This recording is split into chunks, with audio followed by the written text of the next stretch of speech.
มื่อปทุมพรหวนคืนประวัติศาสตร์สืบสานอุดมการณ์ปฏิวัติพร้อมมอบเหรียญการระลึก50ปีแห่งการสถาปนาสปปลาว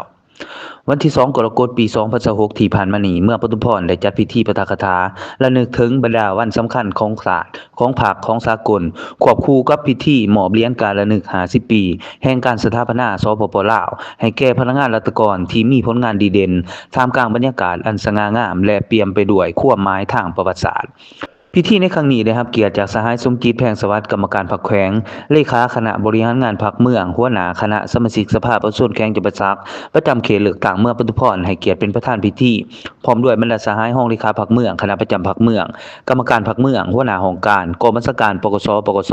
คณะกรรมการปกครองหาตาแสงสมาชิกพรรคและพนักงานราชการเข้าร่วมอย่างพร้อมเพรียง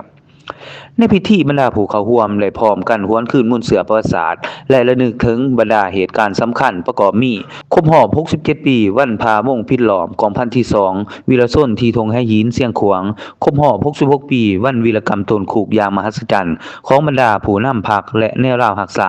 และครบรอบ136ปีวันเกิดประธานโฮจิมินห์ผู้นำการปฏิวัติผู้ยิ่งใหญ่และมีสหายอันใกล้ชิดของประชาชนลาว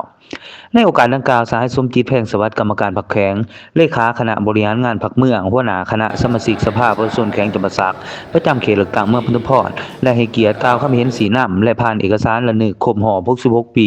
วันวีรกรรมตนคูกยามมหัศจรรย์จากนั้นสหายแก้วตาเยาวงศาห้องเลขาพรรคเมืองประธานองค์การกวดกาพรรคลาดเมืองไล่ขึ้นผ่านเอกสารหวนคืนมูลเสือวันพาวงศ์ปิดหลอมกองพันที่2วีรชนและสหายบุญทองสุภวงศ์กรรมการประจำพรรคเมืองประธานแนวราวสางศาสตร์เมืองก็ได้ผ่านเอกสารระลึกครบรอบ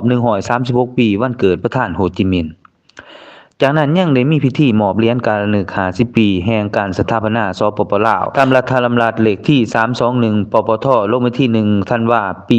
2025เพื่อเป็นการยกย่อและเชิดชูบุคคลที่มีคุณงามความดีและมีผลงานดีเด่นในการรับใช้ชาติพิธีในครั้งนี้บ่เพียงแต่เป็นการระลึกถึงวันสำคัญทางประวัติศาสตร์เท่านั้นแต่ยังเป็นการปลุกระดมจิตสำนึกพนักงานและสมาชิกพรรคในการสืบต่อสานมูลเสืออรีงามยึดมั่นในอุดมการณ์ของพรรคเสริมสร้างความสามัคคีและร่วมกันพัฒนาเมืองปทุมพรให้เจริญก้าวหน้าอย่างยืนยง